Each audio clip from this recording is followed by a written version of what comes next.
A tale well calculated to keep you in suspense. I've been married for 7 years and once loved my wife. Loved her as no man ever loved a woman. And now, I hate her. I hate her so intensely I tremble at the sight of her. Listen now to Act One of Till Death Do Us Part, starring Sam Gray, and written especially for Suspense by Ben Kagan.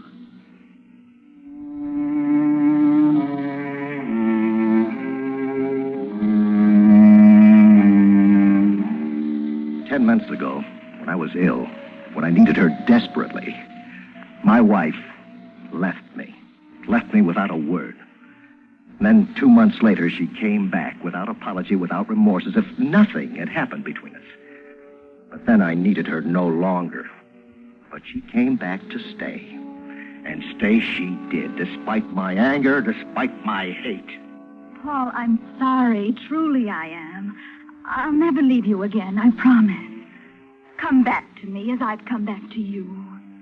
But instead of dissipating my anger, she only made it more intense. Instead of abating my hate, she only made it grow. Her sudden meekness, her vaporish appearance, they only served to irritate me. But even more exasperating was the look of gentle reproach which always seemed to linger in her resentful, horrible eyes. I had a peculiar, terrifying sensation that she could anticipate my every thought, and misjudging my hate as a sign of weakness, she pitied me. Pitied me. As if I needed pity. As if I couldn't live without her. Paul, why don't you eat, Paul? I'm not hungry. But you've hardly touched your dinner. I'm not hungry, I tell you. You can't go on like this, not eating, not taking care of yourself. Paul, I'm worried about you. Oh, now you're worried about me. Now, when all is over between us. When it's too late. All right, Paul. I won't argue the point. Only don't be angry with me. There's really no reason to be angry. No reason to be angry. Her pretense, her shameless pretense that nothing had happened, that she had never deserted me. For long, endless hours, we sat facing each other across the room with hardly any conversation to break the periods of dreary, oppressive silence. Mainly, I tried to bury myself in the newspaper, read a book, listen to the radio. It was useless. I knew that her eyes, her damn piercing eyes, followed every motion of my hand, the slightest movement of my body, probing, digging into my brain. Gradually, the months went by, and our relationship remained unchanged. A vague, dull fear began to possess me. It grew into an gnawing sense of impending disaster. Whenever she spoke, Paul? I felt the walls were closing in about me, crushing me. Whenever she looked at me, Paul, it's time to go to bed. I felt the room was getting smaller, darker. And in the darkness, her eyes were riveted upon me, blazing, probing, menacing. I was trapped, hopelessly trapped, doomed for the rest of my life to spend my nights in terror, my days in hate. Too late. Too late to do anything about it. Too late to seek out help, to run away. But was it? If she were out of the way, if she should suddenly die, if I killed her. I don't know when the thought first occurred to me, but once there, it grew until it became an obsession which dominated every rational waking moment of my existence. I spent days deliberating the method I would use in taking her life with the least delay, the least chance of discovery. And finally, came to the logical, inevitable conclusion. Poison. Oh, I planned the murder with the utmost care and caution. First, I went to a doctor. I didn't use my real name, nor did I give him my right address.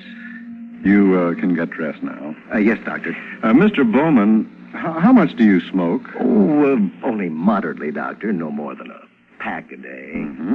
Do you take stimulants? Stimulants? Liquor?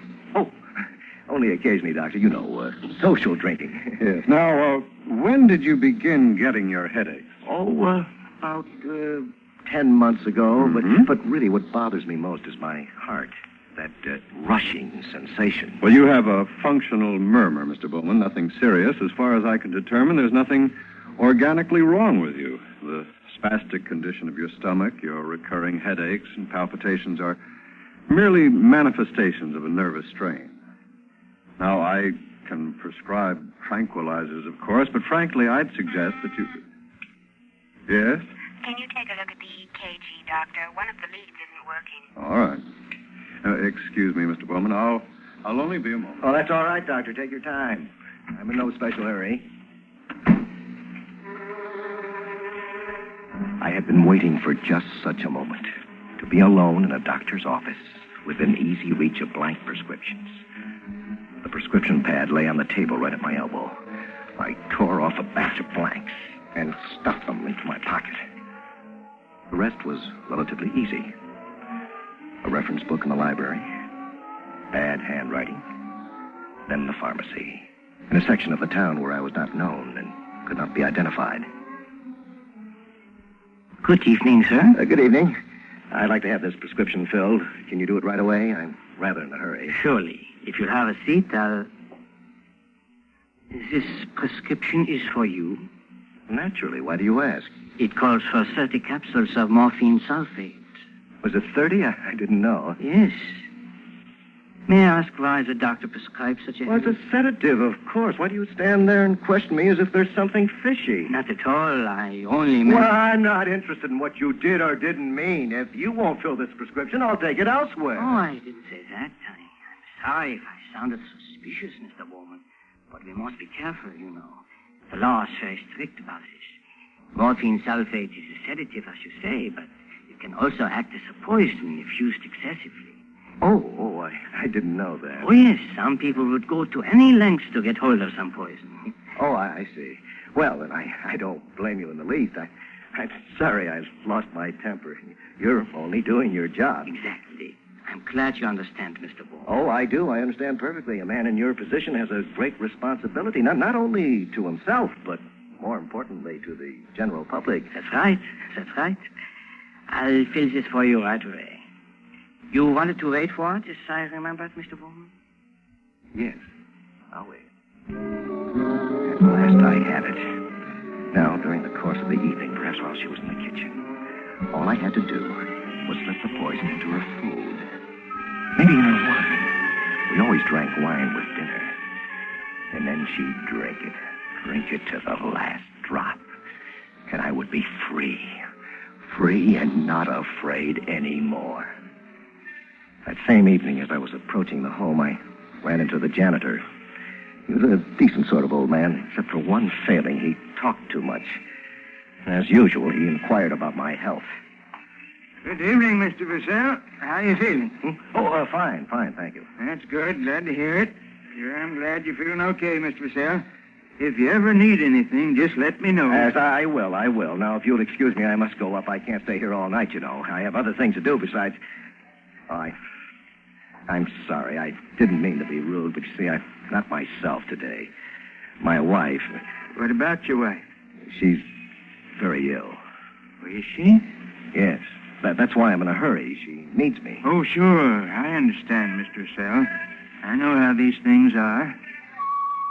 I could feel the pulsations of my heart in every fiber of my body as I climbed the 3 flights of stairs to our apartment on the top floor. And I could feel and hear nothing else when I saw her standing there. Hello, Paul. I've been waiting for you. You have? Why?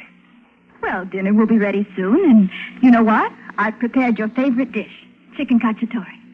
Oh, thank you. Thank you, my dear. That's very thoughtful of you. You won't forget the wine, will you? Wine? No, of course not. We always drink wine with dinner. She hadn't forgotten the wine. Now, I had to act quickly, carefully.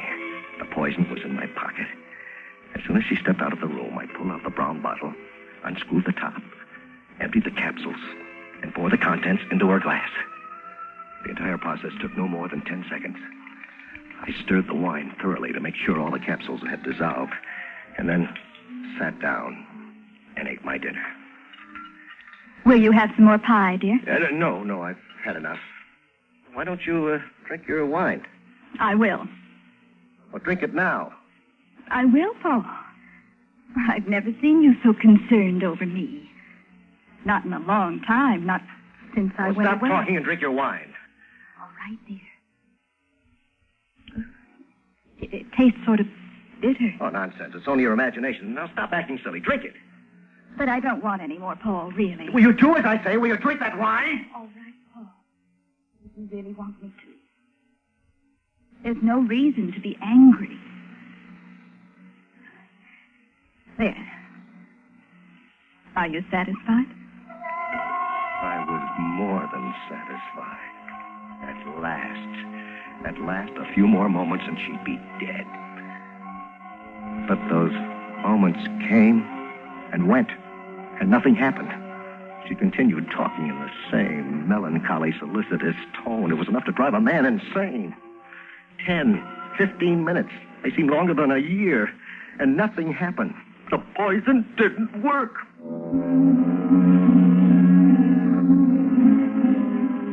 All night, as she lay by my side, I listened to her breathing, monotonous, regular, undisturbed. I couldn't sleep. There was a dull ringing in my ears. Why? Why hadn't the poison worked? Suddenly, my flesh began to creep. I was paralyzed with fear. In her sleep, she had clutched my arm. Clutched it with all her might, both her hands locked together, her fingers pressing into my flesh. Try as I might, I couldn't break her grip. And for the remainder of the night, I had to remain thus chained to a creature I both feared and loathed.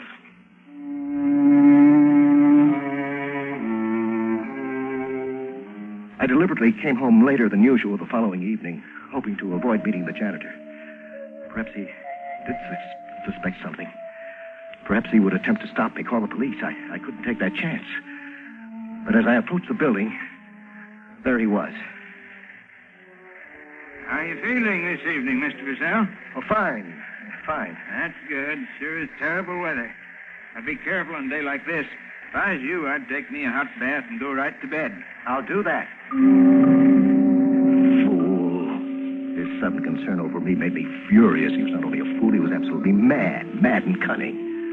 But I was calm, determined not to be trapped.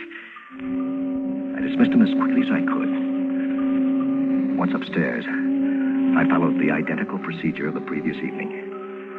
Again, she drank the poison. And again, the poison did not work.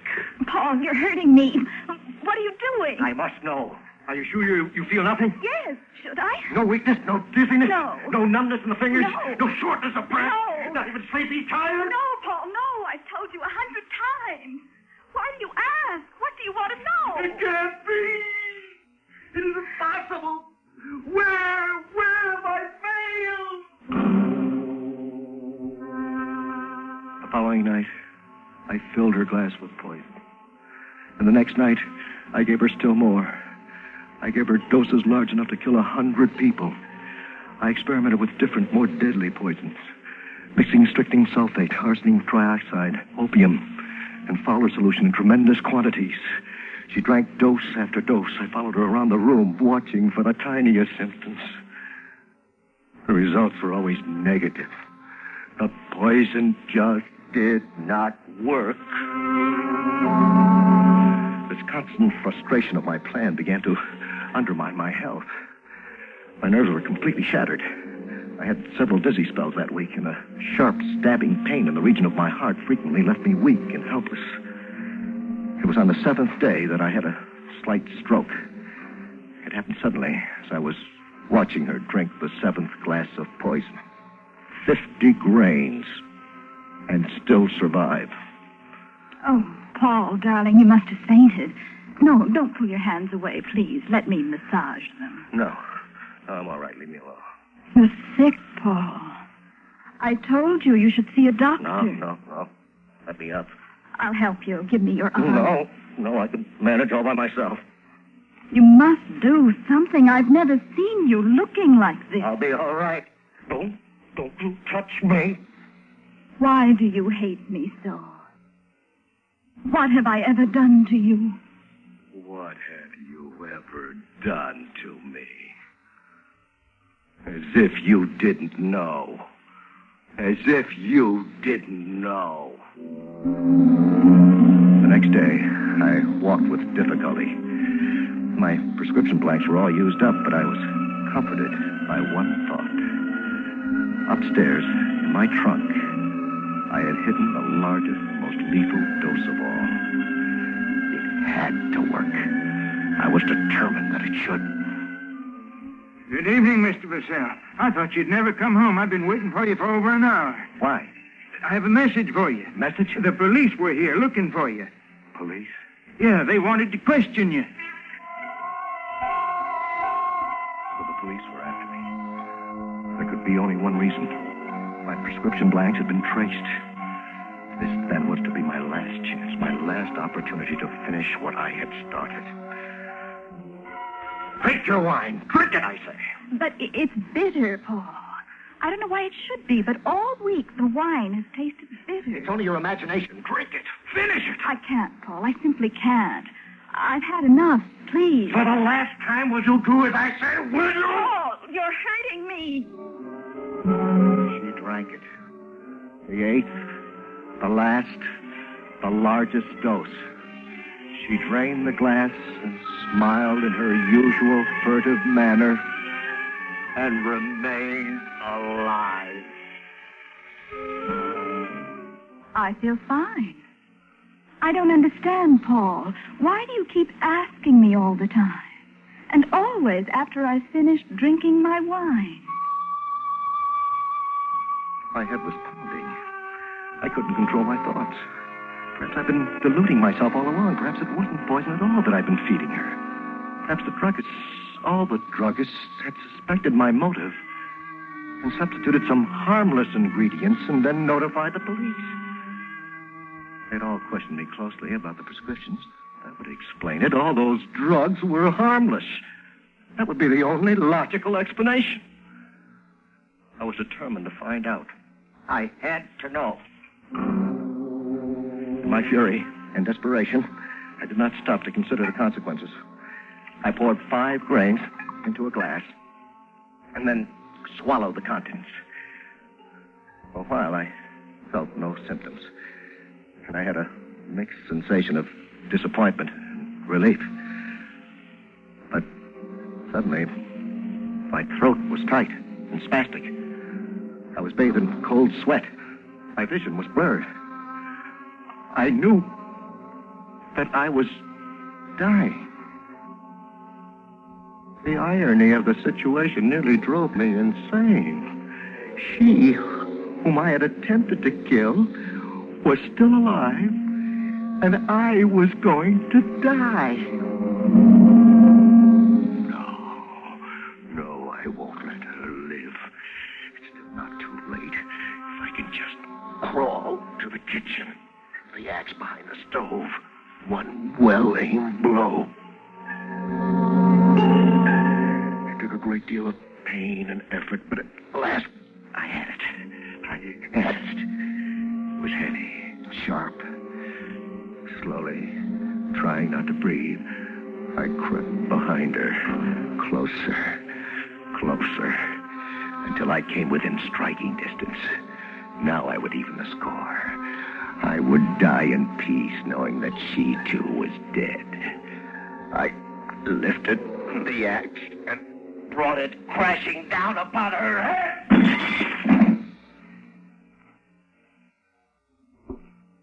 The blade buried itself in the floor, and the impact sent the dishes rattling. And then a dull, ghastly silence. I was too weak to rise. She's dead, I thought. At long last, she's dead. My relief was momentary. As I opened my eyes for the last time, I saw her standing over me. Her face distorted. Her body rigid, tense, and unscathed. And as I lay there, dying, her eyes, her resentful, horrible eyes, were probing, searching, reproaching. I'm sorry for you, Paul. Very sorry. But perhaps it's better this way. If you must know, this is what I really wanted you to do all along. I planned it this way from the beginning. You know that now, don't you, Paul? You know that now, don't you? That's it, officer. Up ahead. Apartment 3B. Okay.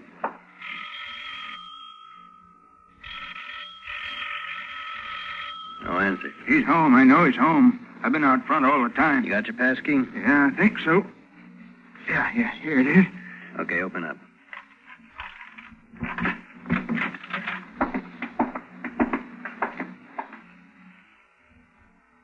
Is that Purcell?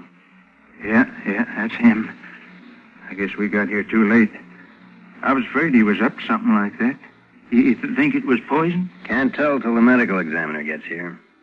He's been raiding every drugstore in town. Poor Mr. Purcell. He was such a nice man. Up until about 10 months ago, then he went off his rocker. Why do you think he did it? You got any ideas? On account of his wife, I guess. They were the most devoted couple you ever saw. Crazy about each other. Like they just met. Where is she? His wife, I mean. We'll have to question her. His wife? Oh, she's dead. She died 10 months ago from childbirth. Both she and the kid. And you know something? From that day on, he was never the same. Kept blaming himself. Kept imagining things. Kept imagining she was still alive. Well, he was batty, all right. What, enough poison in the last week to kill an army? Poor fella. I guess he wanted to be with her pretty bad. You know, people are going to call this suicide. But me, I'd call it sort of a reunion.